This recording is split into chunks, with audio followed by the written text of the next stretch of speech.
coach. I coach people, executives on leadership and governance. Yes, governance. People talk about governance, people say about governance, people demand for governance. What is governance actually? There's a lot of definition about governance, a lot of things people say about governance. People associate governance with administration, people associate governance with operation, people associate governance with even looking over another person's shoulder, auditing, reviewing. Now let's go back to the fundamental principle of what governance is. Governance comes from a Latin word called gubernare. And gubernare means to steer and to drive. To steer and drive. To steer and drive an organization, to steer and drive our business, to steer and drive our projects, to steer and drive even our operations.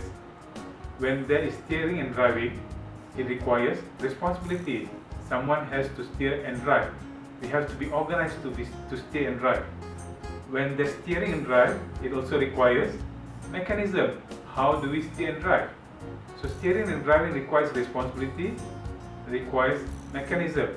So the word gubernare now has given a better feeling of to what governance is. Governance is about steering and driving our organization through our roles and responsibility, through the mechanism that we put in our organization. What is the goal of governance? Governance is there to set direction. Governance helps organizations set direction. Governance helps organizations to meet the objectives that they have set. Governance helps organizations to manage their risk better. And governance helps organizations to proactively manage and optimize their resources and the operations. Now let's go back to the conception that governance is operations, governance is administration, or governance is also looking over other people's shoulder. So the word gubernare itself tells us that it's more than that. Governance actually drives organization forward and safeguards of the organization. So why is governance so important? Why does governance matter? Organization with good governance, you will see some of the attributes that it has. It's got great visions, it's got good visions. Governance advocates organization to have good visions. Governance advocates organization to have solid planning. Governance advocates organization to have effective execution as well as proactively managing the value and the performance of the organization.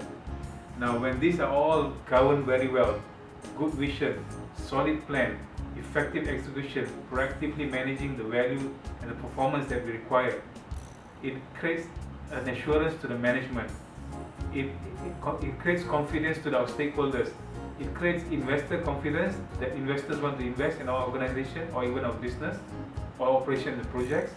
And more importantly, internally, it also creates a workforce which is agile, a workforce which knows where we need to go, how we're going to get there, how to make things happen, and how to make sure we manage our risk. Now, governance, as it is more than just looking over another person's shoulder, or it's more than just administration and operation. It's about performance, driving performance forward. It's about managing performance. It's about creating value. It is about preserving value. It's about shaping organization, shaping business. It's also about safeguarding organization and safeguarding business. Now, look around you for governance inspiration. Put life into governance. Govern what we dear most. When we govern what we dear most, we safeguard what we dear most, and it benefits us. Look around us for governance inspiration. I'll see you in the next series.